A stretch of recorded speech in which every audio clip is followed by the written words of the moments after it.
today in person of Engineer Jibril Bala. You're highly welcome, sir, and Engineer Yinka Adedigba.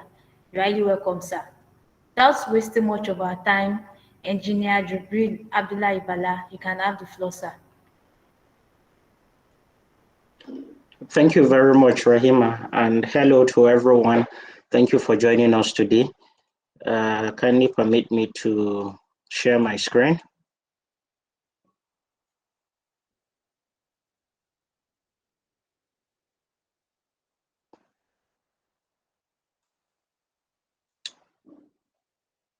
Can you see my screen?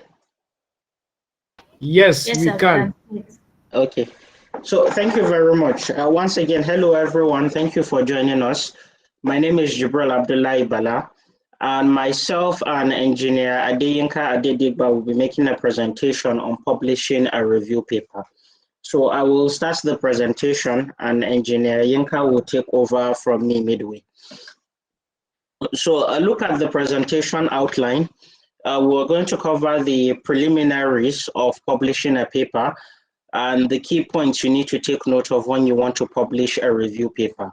In addition, we'll look at the publishing process, and Engineer Yinka will then handle the referee reports, the decision of your paper, and then the conclusion.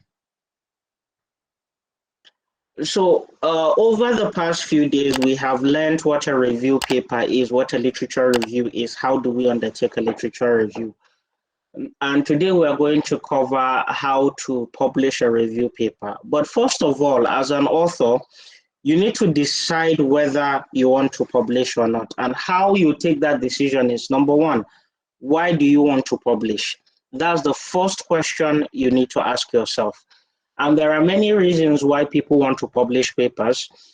First of all is to add knowledge in your field. If you want to make a contribution to knowledge, a contribution to your area of interest, that is a reason for you to carry out research and publish in that area. Secondly, you might want to publish because you want to advance your career. For a lot of us in academics, our promotions or advancements in the career is dependent on the number of quality publications that you have. Even for students or those just leaving the university, if you are applying for scholarships, if you are applying for funding, if you are applying for professional membership, having publications to your name actually increases your chances of getting anything you are applying for. And that is why it's important for you to explore the possibility of publishing so that you can advance your career. Don't think that because you don't want to explore a career in academics, that is not necessary for you to publish. No, there are many advantages of having publications to your name. And another reason is maybe you just want to see your name in print. That's a valid reason. If you want to see your name in a journal or a conference, that's also a reason why you would want to publish.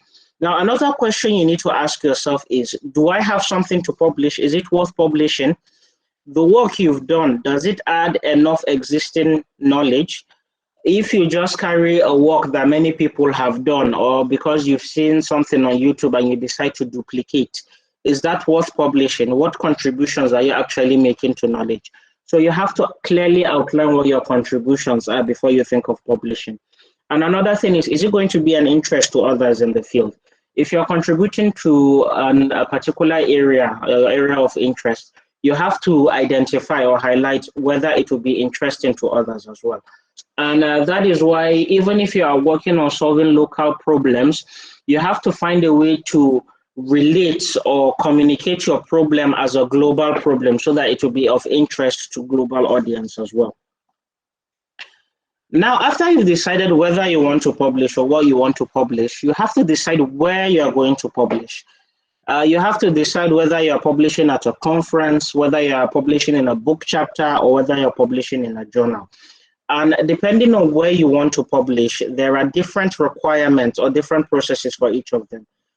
For instance, in a conference, if you want to publish in a conference, first of all, you submit the paper and it undergoes review. Then after the paper is accepted, you need to pay a particular amount of money to register for the conference. And you also have to bear in mind that if you are the lead author or the major author, most likely you are going to present to an audience at that conference, and you're going to interact with them. They're going to ask you questions. You're going to provide clarification. People are even going to criticize the work at the conference. But if you decide, okay, I don't want to publish in a conference, I want to publish in a journal, that's quite different. Some journals are open access, which means they publish your work for others to read for free. And in most of those open access journals, it means you have to pay for the publication charge. But there are also subscription-based journals where they publish your work for free. You don't pay anything. However, the readers might need to pay to access your journal. But in those kind of situations, it is highly unlikely that you're going to present to a wider audience. Once it's published, it's left for the readers to go through the work. And if they want further clarification, they can contact you. Book chapters are quite interesting. From time to time, major publishers get researchers as editors to publish a book, and they invite authors to contribute as book chapters. And in that case, if you're publishing a book chapter, it's going to be more detailed and more, should I say, in-depth than a conference or a journal paper. So you have to decide what kind of publication you're targeting before you proceed on that journey. And there are many journals. If you're choosing a journal or a conference, there are a lot of journals, thousands of them. So how do you choose which journal you're going to publish to?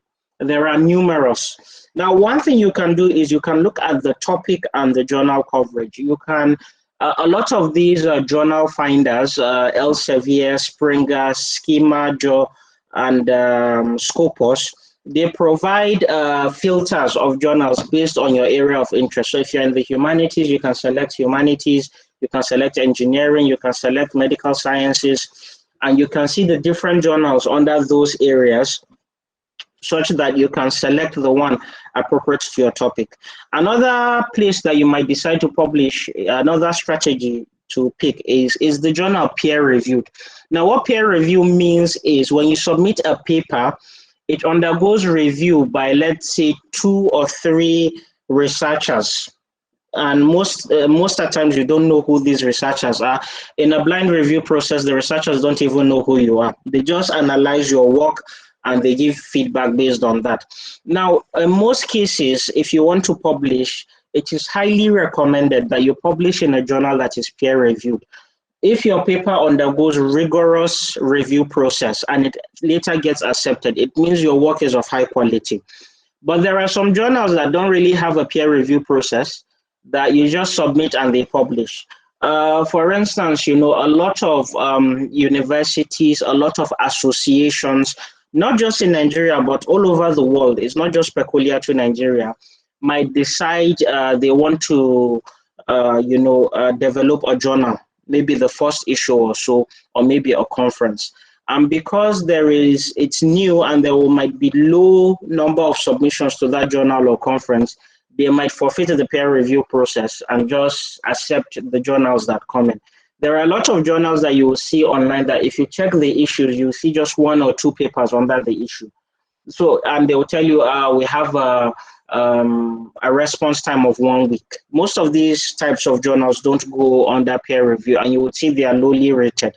So you have to select a journal that is peer reviewed to ensure that your work gets published in a quality journal and it would access a wide audience. Then you have to select also the most appropriate readership. You need to look at, well, it falls in line with the topic mainly.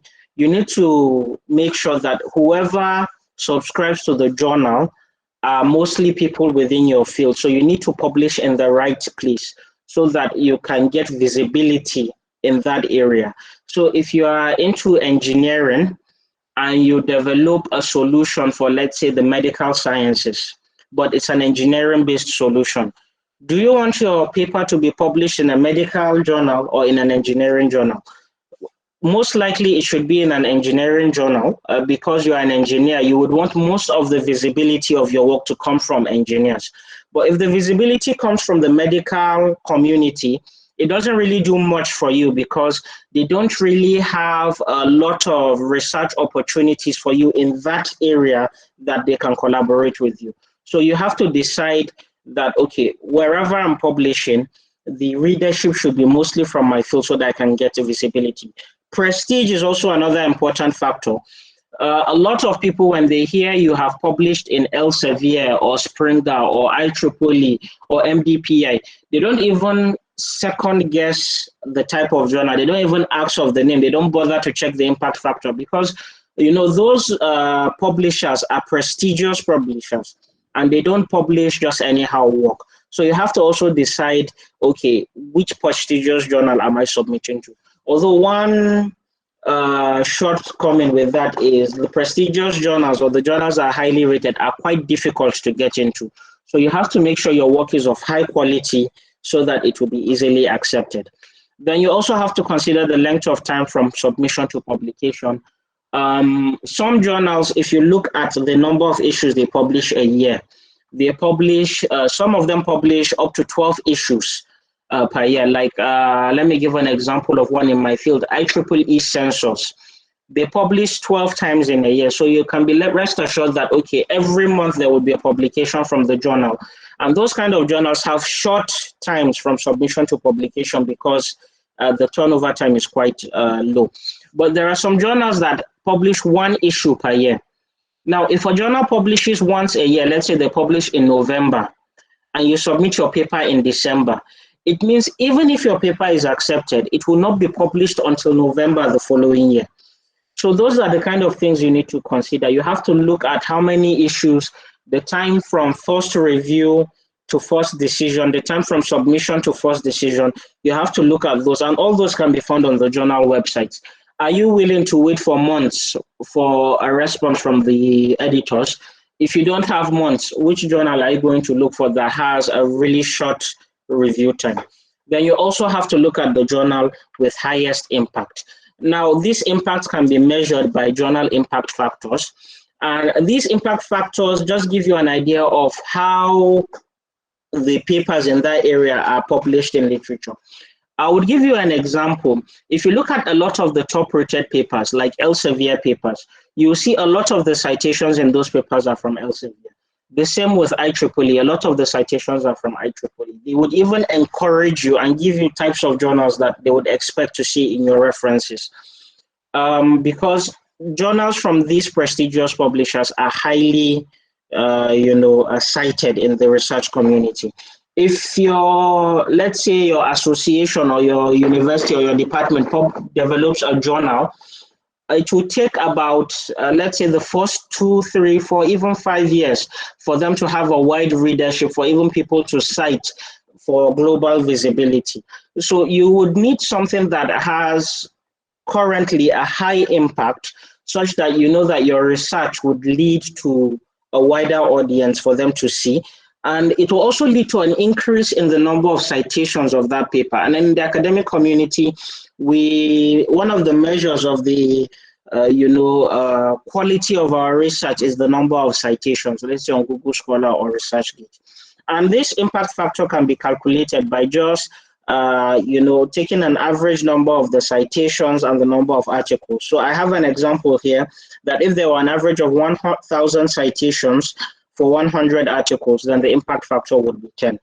And in most cases, the prestigious journals, they have high impact factors, mostly above 4, but most journals, you see the impact factors are below 2, let's say 1 point something or so. So if you look at the examples I have here, Nature, which is a very prestigious journal in not only the natural sciences, but generally, if you look at journal rankings, you see Nature is one of the top ranked journals. They have an impact factor of 28. You can see Applied Ecology has 4.5 and so on, but you can also see another journal there, Environmental and Resource Economics, 0.9. So you have to decide the impact factor where you want to publish. But just note that journals with higher impact factors are more strict and more difficult to get into. So you need to have outstanding research work for you to get your journals accepted there. Now, let's look at the key points in publishing. What do editors look for in a paper? One of the first things they look for is the quality of the paper. That's the major thing they look for before they consider other factors. How good is your paper? Is it good? Is it well planned?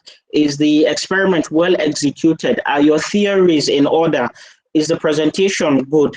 Your results, are they significantly contributive to knowledge? Those kind of things. Then they also look at the significance and originality of your work.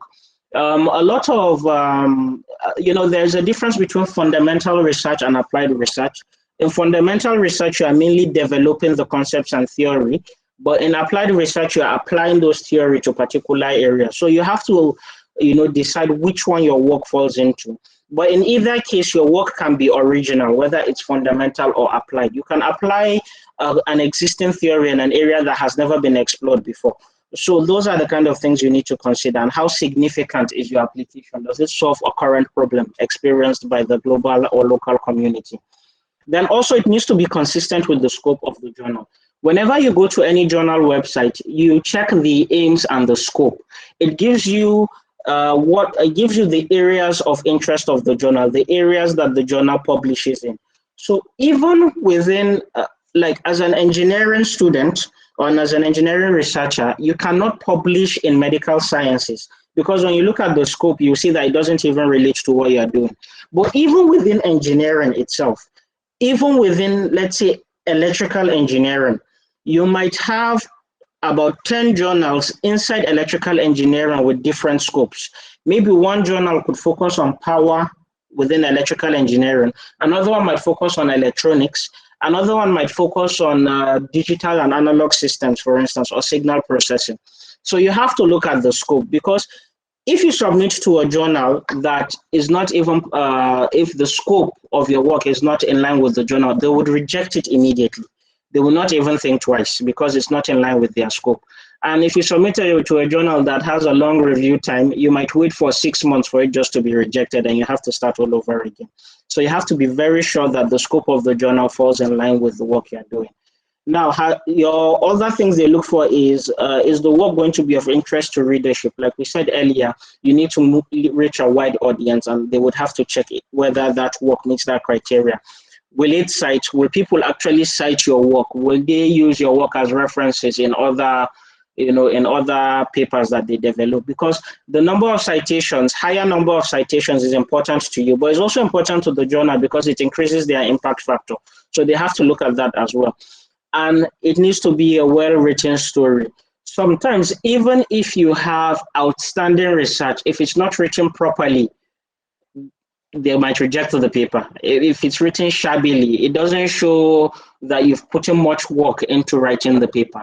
However, there are some instances where your work might not even be that outstanding, but because it's written properly, very well, in a good, let's say, story in quote, the editor might give it a chance and might publish the journal, publish the paper. And also you need to show enthusiasm. You need to show that you are passionate about the research and the work in the paper.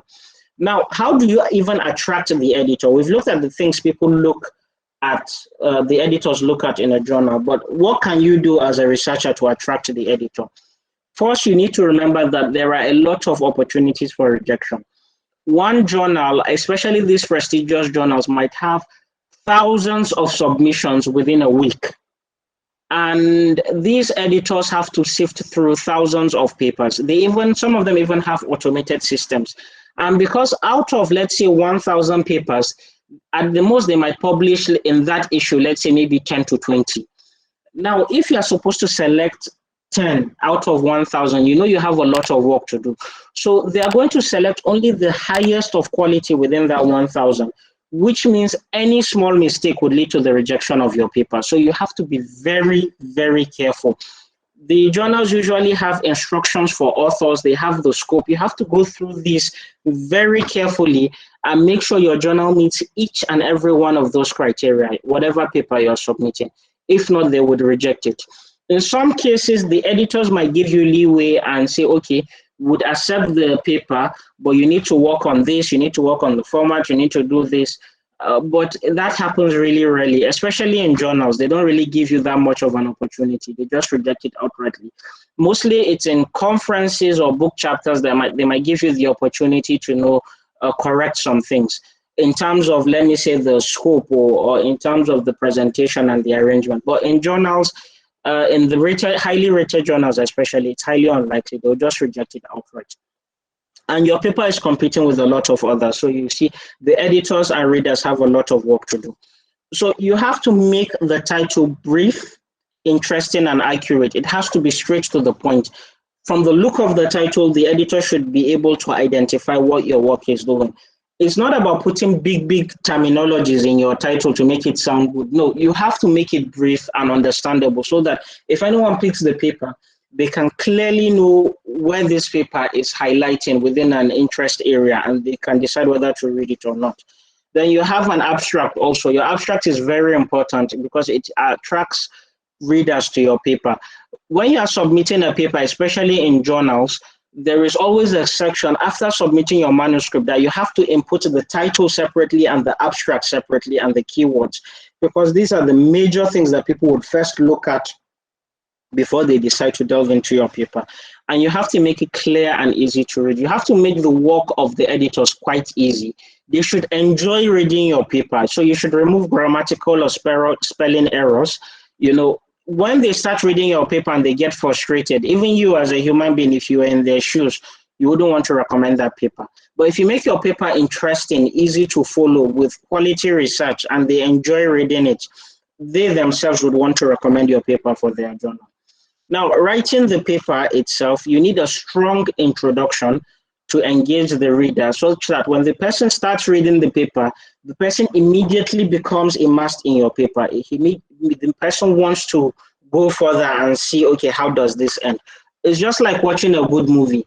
If you are watching a movie and the beginning is not really good, you know, you don't even bother wasting your time continuing. But if the beginning is engaging, at the end of the day, even if the ending is bad, at least you would have sat through the movie. There's this popular series that ended a few years ago, Game of Thrones. A lot of complaint about the movie was that the last season was not really that good. But the first 7 seasons were good, and it hooked people into the series that they wanted to see the end. So you need to have the same mindset for your paper. You want your paper to hook people at the beginning so that they want to continue and see how far it goes. It needs to be clear, it needs to be logically organized, it needs to be easy to follow, and you have to make the results clear. I reviewed a paper recently which the results were not clear. I couldn't read anything from the graphs.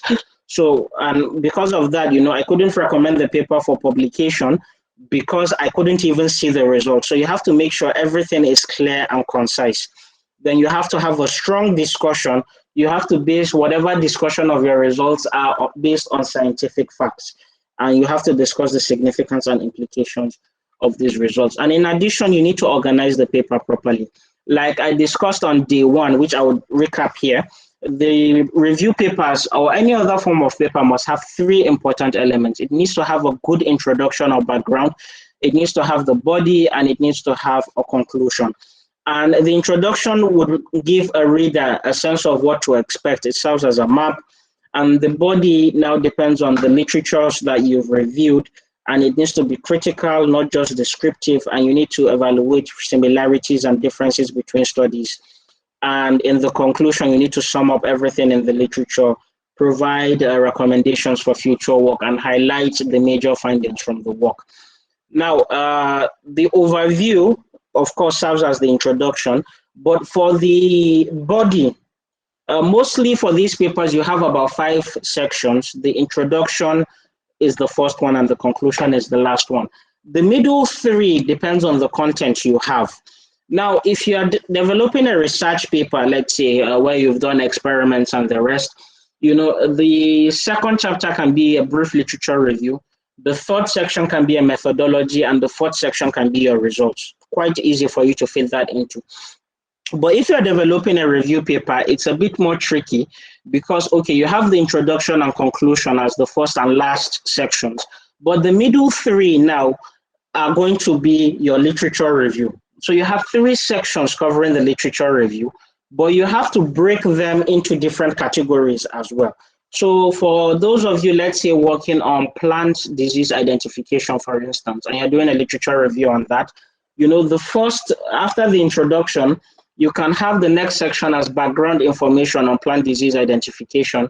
The third one could be related works in plant disease identification. The fourth one can be, let's say, open issues and challenges in that area. Then the last one can be your conclusion. So you have to divide the work into different categories and they have to link to each other. They have to be interesting to follow. They shouldn't just be standalone on their own. Now, when you look at the publishing process,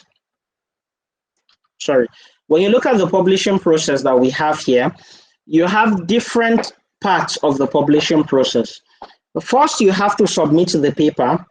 Then after submitting, you have to referee. Most at times when you're submitting journal papers, they would ask you to provide references. Now, these references would provide, there are references that the journal will use later on to review the paper. So review other papers per se. So that's another step in the publishing process. Then after you submit and you provide referees, your journal goes through revision.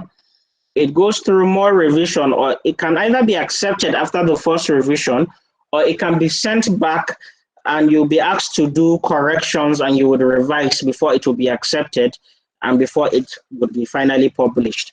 But if you look at the diagram we have here, at each of those stages, your paper can be rejected. The only part that your paper cannot be rejected is after acceptance and publication. But as long as your paper is not accepted, it can be rejected at any point in time. If you submit the paper and the editor feels it doesn't fit into their scope, it will be rejected. If you submit the paper and they feel, okay, your paper doesn't provide good enough information, even if it's within the scope, it can be rejected. In fact, your paper can be sent back to you for revision, and after revision, your paper will be rejected. In fact, that has happened to me. I submitted a paper. After waiting for months, I got feedback from the editors. They told me to carry out some major corrections. And at that point, I felt, okay, since I'm making corrections, I don't blow. I just thought that the paper was going to be accepted. And after making the corrections, taking my time to do that, I sent it back and the paper was rejected. I was told that it doesn't fit into what they want to do. After sending me it back for, revision. So it's very possible for your paper to be rejected at any of these stages. But also, just because your paper is rejected, it does not mean that that's the end of the world. You can always, improve the paper, resubmit to the journal or submit somewhere else. It doesn't mean that just because your paper is rejected that your work is trash. There is something interesting that happened a while back. One of the pioneers in deep learning and convolutional neural networks submitted a paper. And because these papers go through blind review processes, the reviewers don't know who is submitting the paper. They reviewed the work and the work was rejected. And this is someone who is a pioneer in machine learning and deep learning, one of the top names in machine learning. He submitted a paper, it went through blind review and the paper was rejected. And when the man was posting his experience online, he said, normally when you go high in academics, you like professors, you work with a lot of students and junior staff, and you contribute to some of the research work and they include your names on the papers.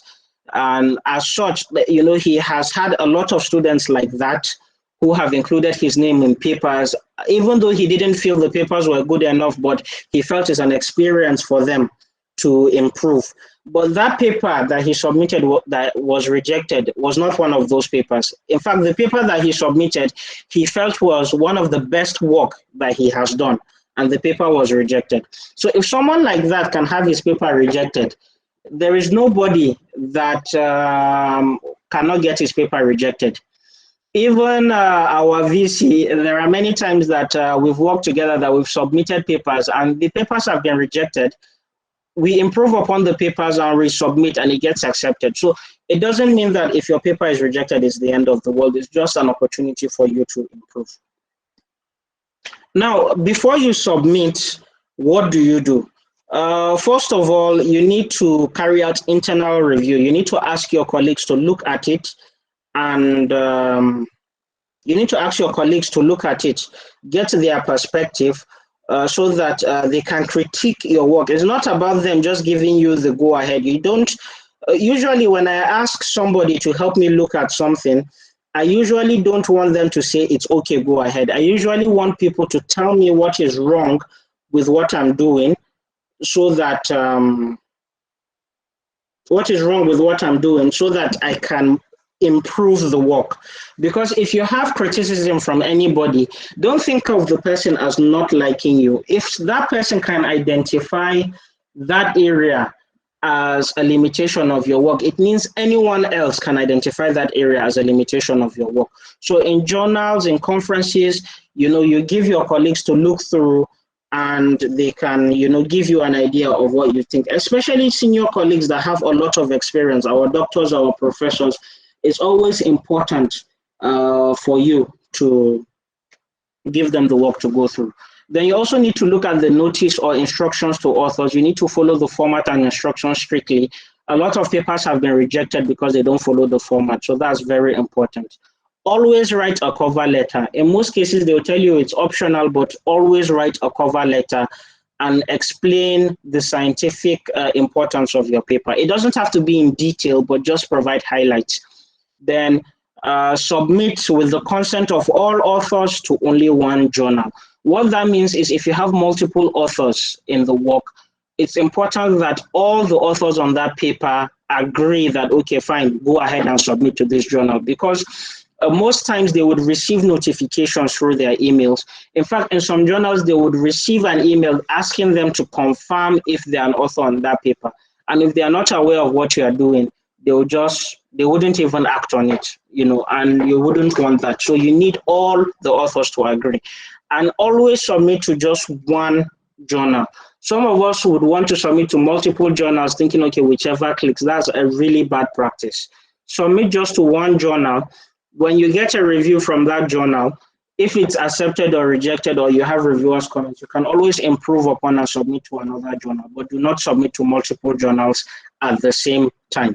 It's bad practice. What normally you can do, especially if you are time bound, is look for journals that have short decision time so that you can get responses quickly and act upon immediately, but do not submit to multiple journals. Then after you submit also, you would be asked to provide referees. Normally, you need to provide people within a relevant field of the paper you're publishing. You need to give reasons why you're recommending people. And usually they don't want people that you've worked with before. They don't want people that are within your same institution. Some journals will even tell you, we don't want somebody from your country. So you have to look for referees and always recommend them. Most likely they will not use your referees, but at least the journal would have a pool of referees to help with other papers that will be submitted. And you can think of it this way: if other people didn't submit referees for your work to be reviewed, you wouldn't have referees to review your work. So you have to do that for other people. It's quite good practice. And a lot of journals, they will not even allow you proceed with the submission without submitting the referees. Then after you submit, they're going to review the work. The editor would assign it to reviewers, usually 2 or 3, and they would review the work and give feedback to the editor. And the editor, based on the feedback of the reviewers, would now give you your own feedback and tell you, okay, whether it's accepted or not. Mostly you would see the editor would say, based on the review and recommendations of reviewers, I have decided to either accept or reject your journal, things like that. So usually the reviews are insightful, articulate, and constructive. They will tell you particularly what is wrong with your paper. Some are more detailed. They will give you step-by-step things that they feel is wrong with your paper in the case of rejection or in the case of you to correct. But some could be quite vague. They might just tell you, we don't find this paper suitable, without giving you any reason. Usually those kind of responses are quite frustrating, but in that kind of situation, don't give up. Just continue moving forward. But usually the reviewers would tell the editor what they feel is interesting about the paper, if the results are significant, and what contributions it makes, and what can be done to improve the paper, and whether the paper should be published or not, and why it should be published or not. So usually those are the kind of reviews you get to signify acceptance or rejection. And sometimes they might send reviews for you to make corrections and send back. So I'm going to stop here. The next part would continue from referee reports, which will be taken by engineer Adedigba. So Yinka, are you there? Yes, sir, I'm here. Okay, thank you. Okay. Thank you very much, Engineer Jibril, for that wonderful presentation. So I'll continue from where you stop.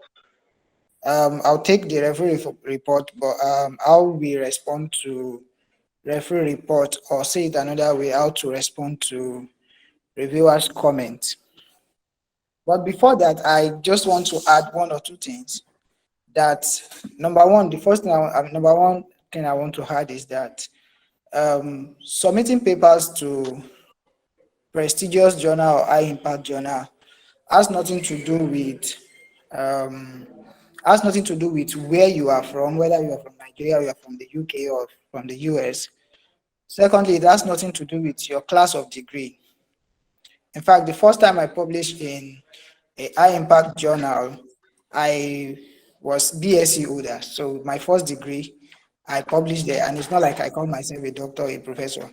I was even the first author. I was the corresponding author. So all almost all things that we believe were defined by that, and although we went through a very rigorous process, it was accepted. Second thing I want to say is that the only thing that will stop you from publishing in high impact journal is you. That is the fear of rejection, or you yourself disqualifying yourself. You know, Professor Musa used to say one thing that I really owe to myself. It's in Yoruba. He will say, Orumasoku, Orumasoku, Olele ito mulawa Yorumaso.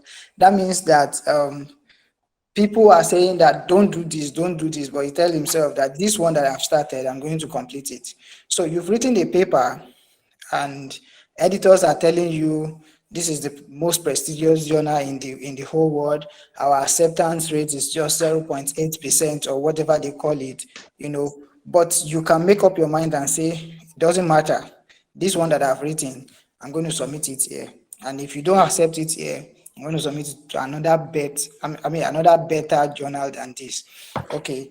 So these are the things that I just want to add. Thirdly, the third thing I want to add is why you need to submit your paper to high impact journal. Even though it may not be accepted, you know, sometimes we submit paper to some journals. Even me, I do that. Not because I think they are going to they are going to accept the paper, not because I think the paper is as good as being published there, but because I want to take reviewers' reports. And that's what I want to speak on now. Reviewers' reports are very important, and sometimes you get quality reviewers' reports only from prestigious journals, because you are very sure that the people that are going to read your paper in those prestigious journal, high impact journals, they are experts in the field. And those experts in the field will also treat you like you are experts in the field. They won't discriminate whether you are first degree holder or second degree holder or you are a professor. So sometimes we submit there and they make their comment. We take their comment to modify our paper, even sometimes our research process. And I will advise PhD students and postgraduate students in general to try this. You know, you're working on your PhD thesis. You want people to critique your work. You want insight from different perspective. Different angle, different perspective, different from what your supervisor has been giving you or what is obtainable in your local school. You know, the best way you can get this kind of insightful report is by submitting to high impact journal, and they tell you what is obtainable in the world, you know. So those are the things I want to say. Now, to responding to reviewers' reports. Permit me, I'll call it reviewers' reports other than referee report, because I believe many of us are familiar with reviewers' report. So now, the first thing you do when you get reviewers' report is that you read the editor's letter. You know, the first thing to do is not really to jump and be reading the reviewers' reports each one by one. The most important thing to do is to read what did the editor think of your paper. You know, so when you read that, you digest it, you take a deep breath, then you proceed to the reviewer's report. Now, what does the editor's report look like? The editor's report, well, It can be either in one way or the other. It's either going to be your work is very good, thank you for considering this journal. However, I regret to, personally, when I see however, I regret to, I just stop reading from there. But some other time it is not we regret to say anything. It is that congratulations, your paper has been considered after a major or after a minor report. So you can then take time to read the other instructions that the editor is going to say. Now, in the editor's instruction, we contain how long they are giving you to review the reviewer's report. I mean, how much time they are giving you to rewrite your manuscript and then submit it back to them. Also, it's going to contain how they want your rebuttal, that's your response, to be. Is it a point-wise, excuse me, is it a point-wise response, or is it a general response? Some journals want point-wise, or let me say many journals want point-to-point response, whereas some just want a broad overview that will suffice. All right. So after you read this, you take a deep breath. Um, yeah, I like the next one. Put it aside for a day or two, but I will not advise a week because other things may come in. But I will advise a day or two at least. Sometimes you need to jubilate and enjoy it. I remember the first time my paper was accepted. One of my mentor, Professor Adeyinka, send me money that no, we need to go and just take money, go and spoil yourself, before we now convey again and start discussing and looking at the reviewers' reports one by one. All right, so read the report again, send it to your co-authors. If you have a supervisor, send it to your supervisor. If you have mentors, send it to your mentors. Let them also read the report and then come back to you. So then you now come to reviewing the paper and you prepare your response document. So now what you need to know is that even comments that seems aggressive or ignorant can be very helpful, and you always feel this as a chance to improve your paper. But sometimes, I think I need to start from there. Sometimes the reviewer's response or even editor's response is not good. Some can be very, very demeaning. Some can be very aggressive. Some can be very insulting. Professor Musa, we remember we submitted a paper. I, as the first author, we submit to IEEE transaction on transaction on imaging. Yeah, TMI, transaction on imaging. I can't remember the M there. All right, so we submitted to it, and the editors come back, and it was really abusing us. It told us point blank that the result was too good coming from Nigeria. I can never forget that in my life, But when I saw that, Professor Musa, Dr. Adeyinka, Professor Adeshina, all of them called me and were like, "See, forget about what he said.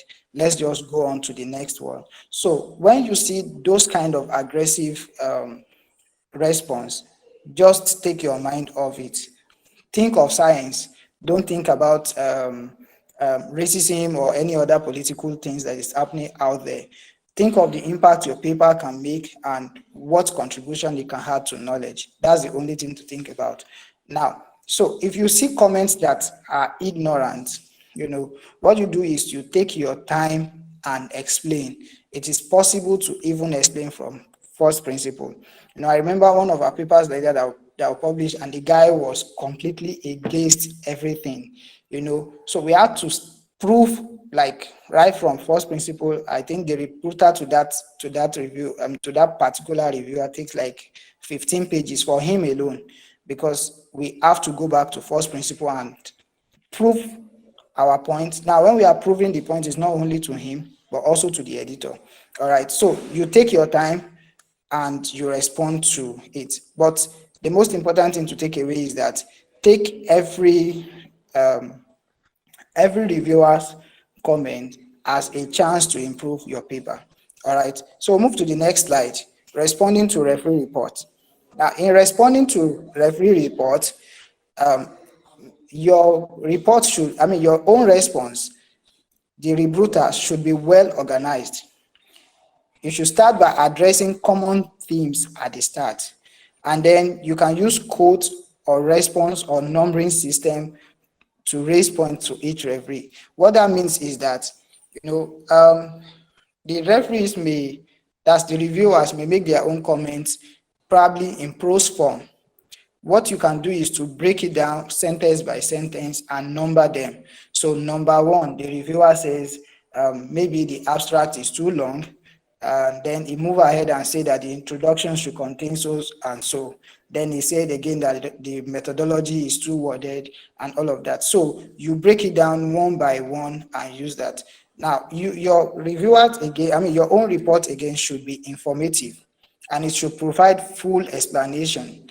It is possible that your response, that's your rebuttal, could be 48 pages long. I think Professor Musa had shown us one like that, like 48 pages long rebuttal to reviewers' comments. So, but the most important thing is that let the explanation be in depth. Do not overlook or ignore any point.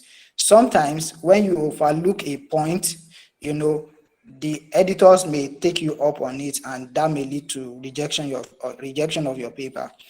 And you need to be assertive but polite, even though you have you don't have to keep begging them. There's no need for begging anybody in science. You don't need to beg them, but you have to be firm in your point. Now, again, another thing that we need to have at the back of our mind is, and that serves as my own philosophy when I'm responding to reviewers.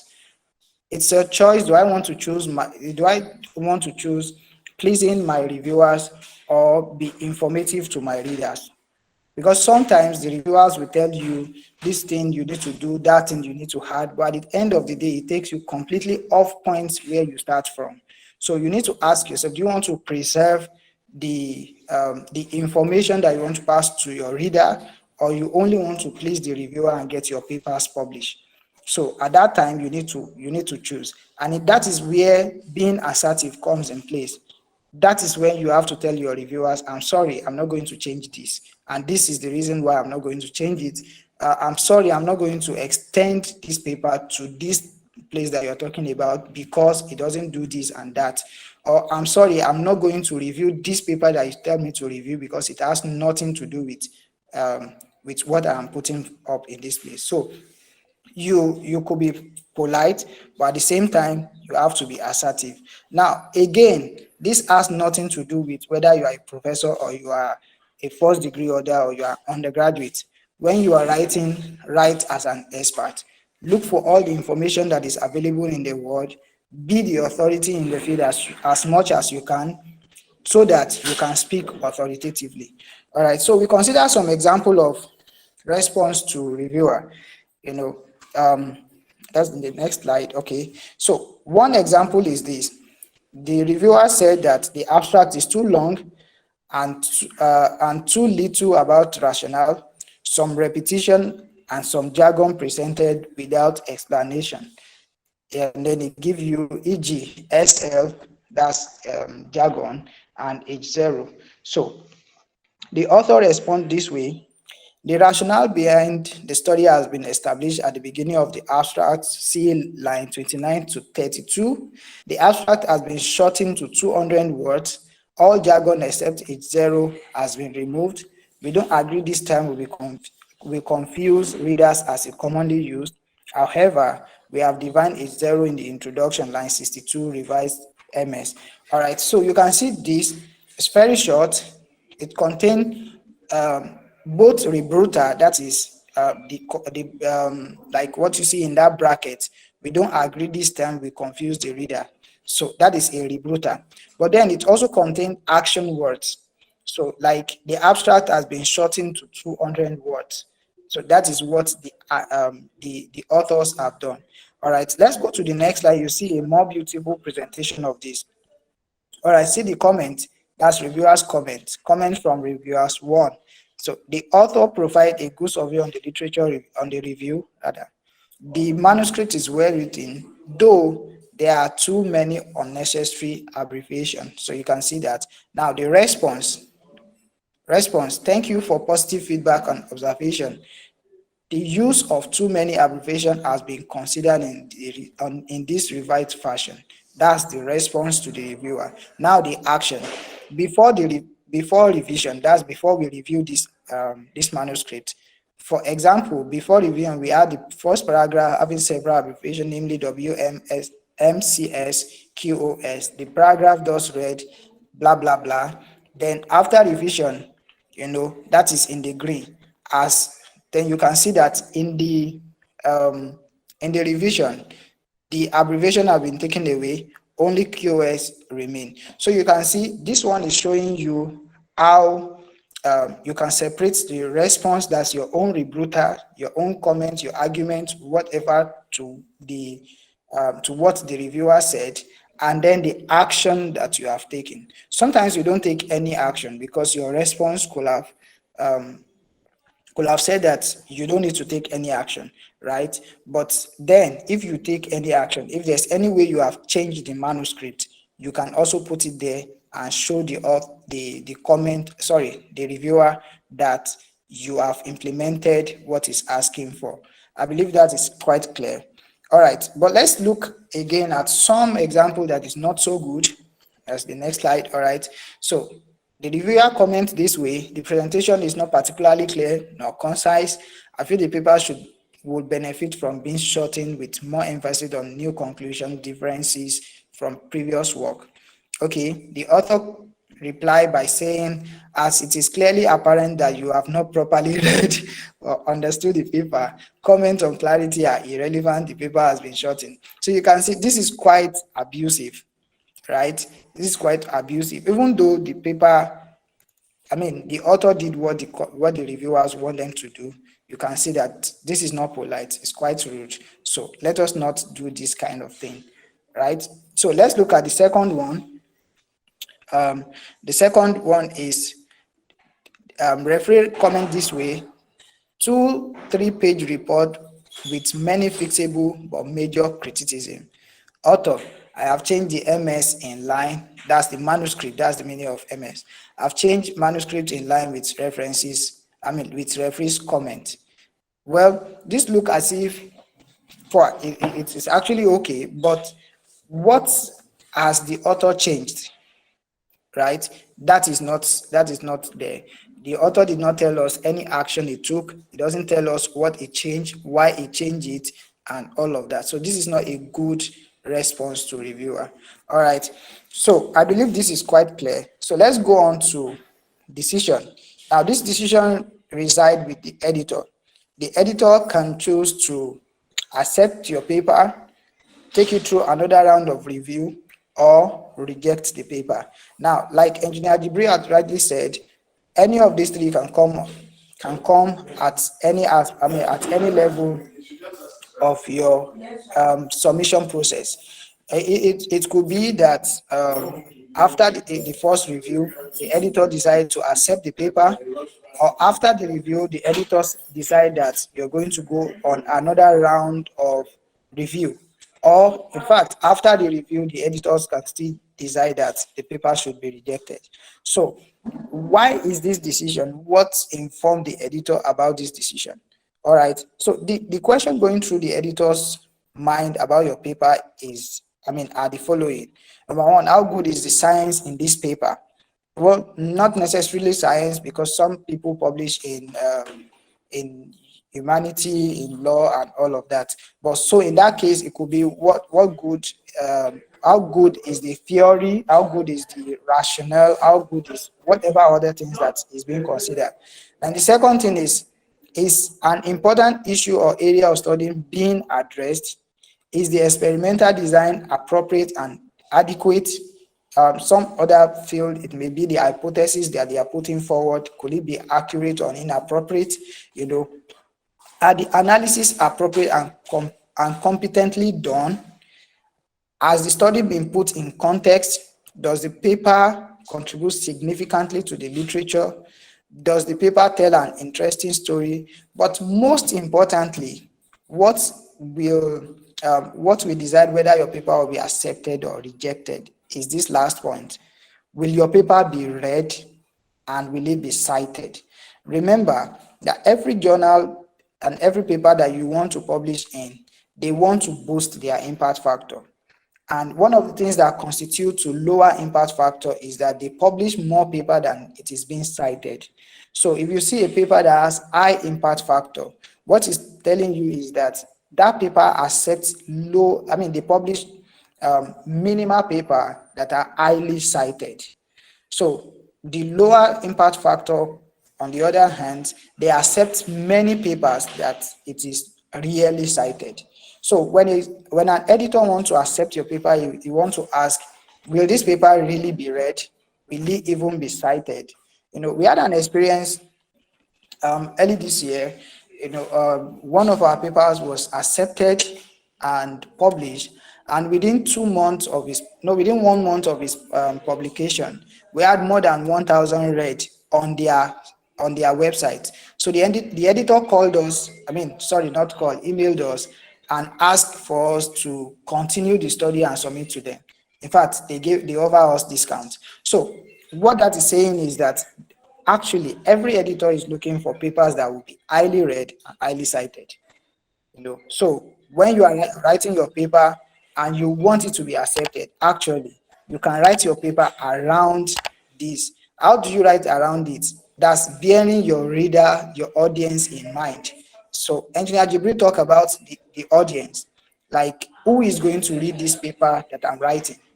Now, sometimes it is good to write paper for a very small field where you are, but some other times it is better to do interdisciplinary research where your audience is both from engineering, medicine, agric, and all of that. So that is going to call for wider audience, wider readership, and your paper will be we stand being accepted.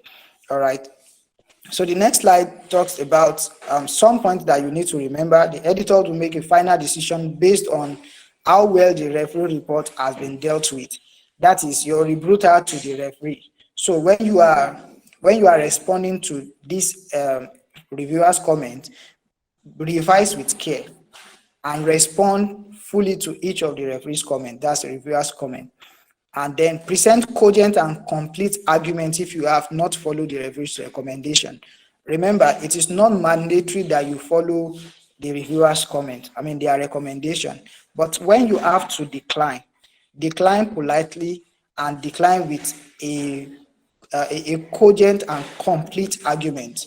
Don't be, you can take as much space as you like to respond to them, but make sure that the argument is very strong. We had one experience like that of recent.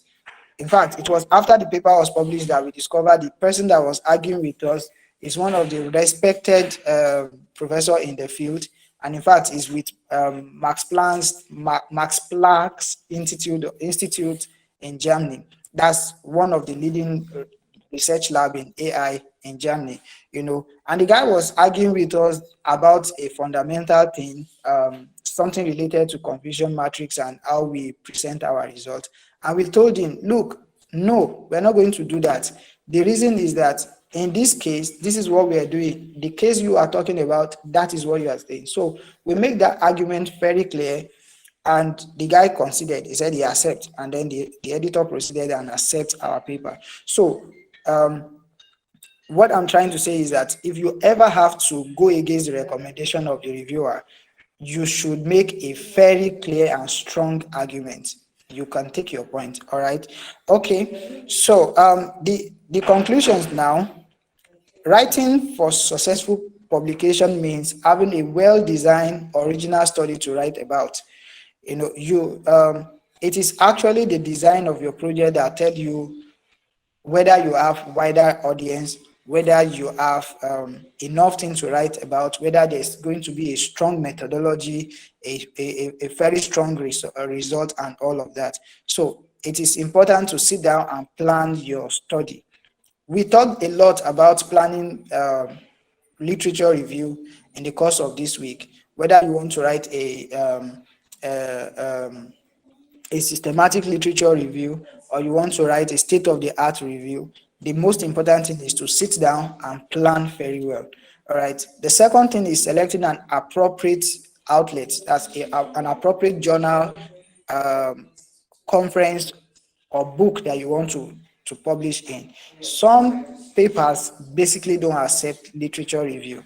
Some accept. So you should look for that, look for their objective.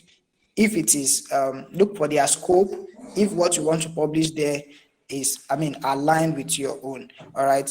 Knowing what you want to write is also important. Writing clearly, make the story interesting, highlighting significance of the result, responding carefully and positively to the review. These are what make a successful publication. All right. So other tips to other things for tips for getting published is read many papers and learn from both good and bad ones.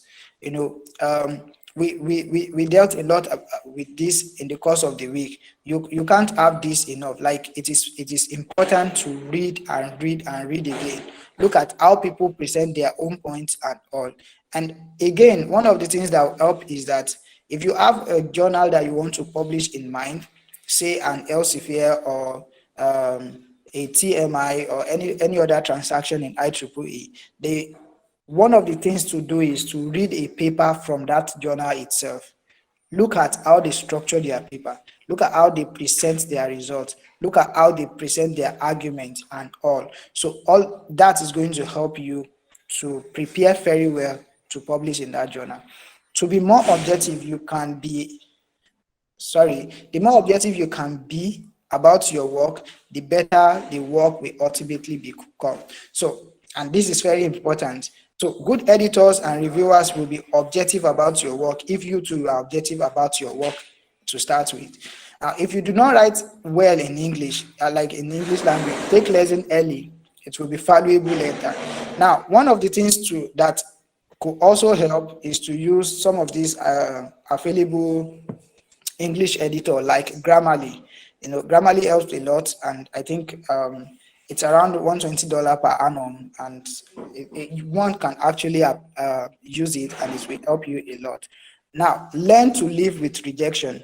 In fact, this morning, as I was thinking about this presentation, I was just thinking that instead of universities in our interview process to becoming a researcher, I think one of the things to emphasize is how to live with rejection.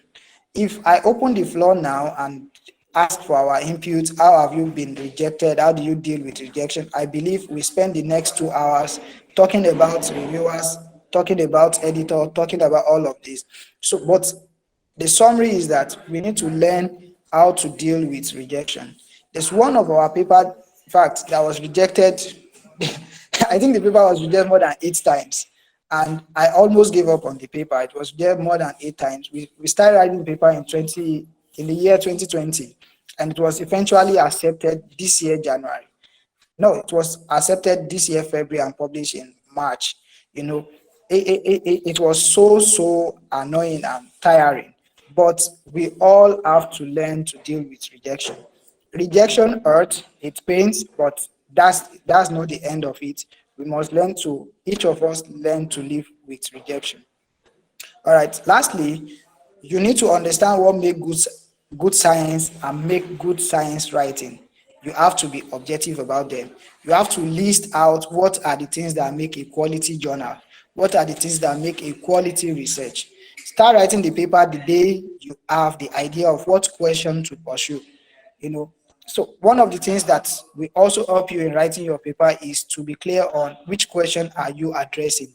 And if you have in some papers, they will even write it out clearly that this paper is contributing to the following, or this paper is answering the following questions. So this is very important.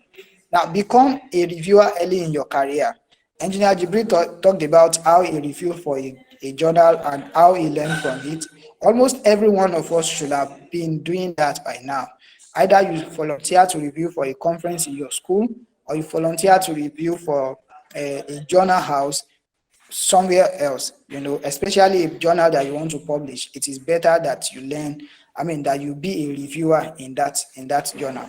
Decide early on where to publish your paper and format your paper and write your paper with that publishing house in mind. Quality, not quantity, is everything. And that will be the last thing I'll say here. Thank you very much for listening. I believe we have questions, and then I and Engineer Jibril can take the questions from now. Thank you very much.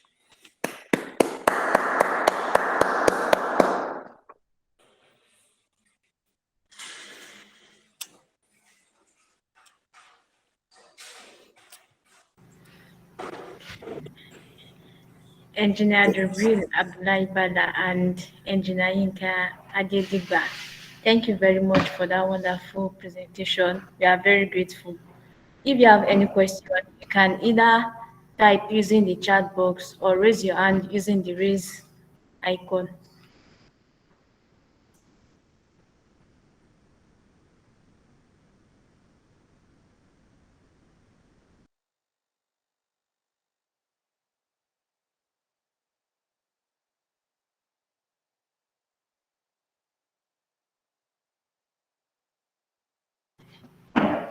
Mr. Dada Razak, you can proceed with your question, sir.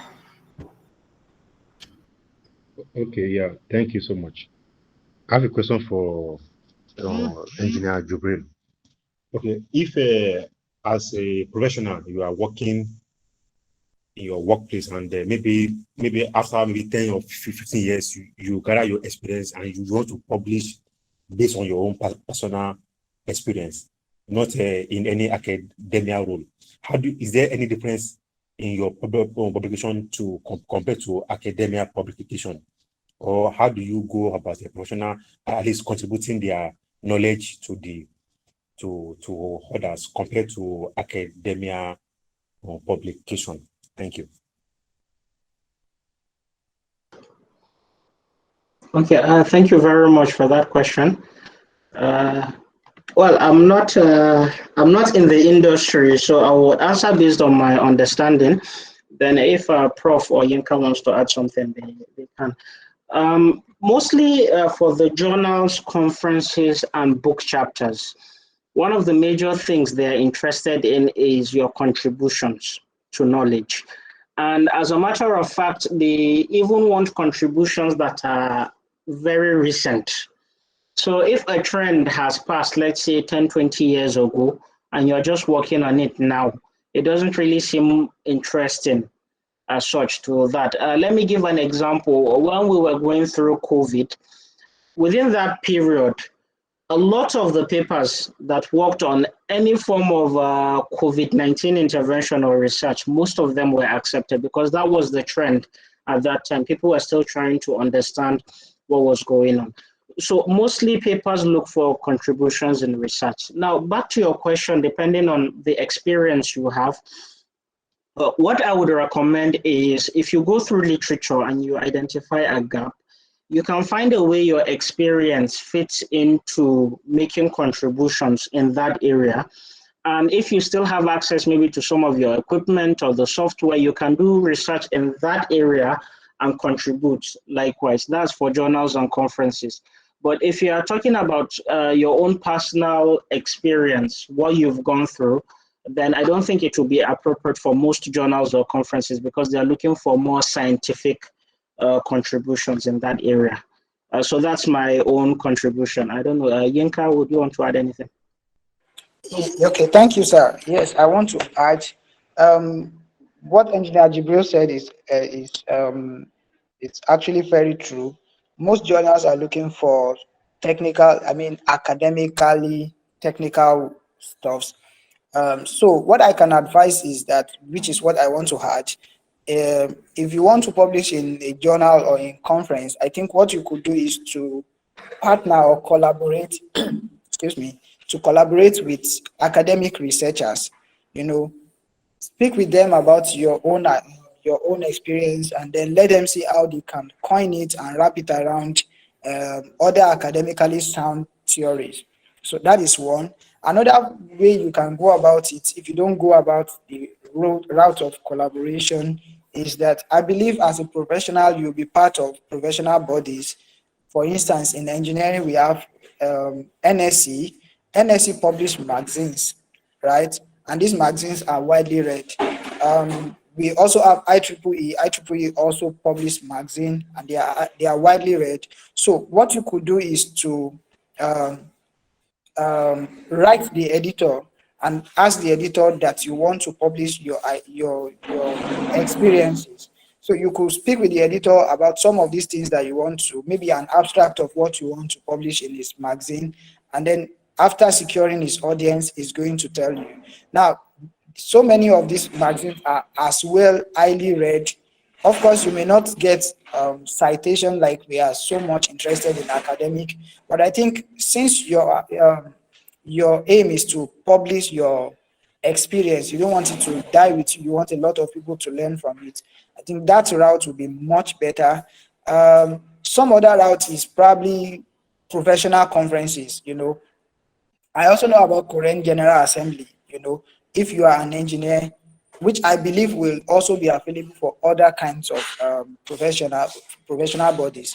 So in their conference, you can also come around and present your experience. So what we're saying invariably is that this your experience may not be well fitted for academic, that's for academic publication, but it may be well fitted for professional publication, and that's you may take the route of professional body, or you collaborate with an academia who is going to make it presentable in academic settings. I believe that answers your question, sir. Yeah, thank you, sir. All right.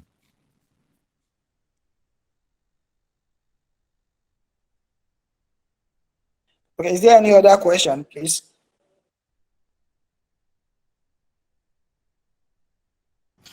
Mr. Nuruddin Topola, I don't know if you are still available.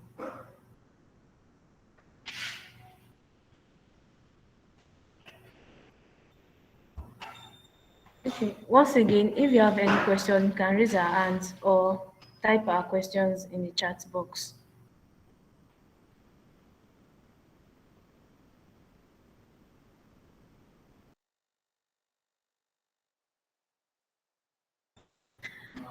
I think there's no other question again. We can start joining the tutorial sessions now.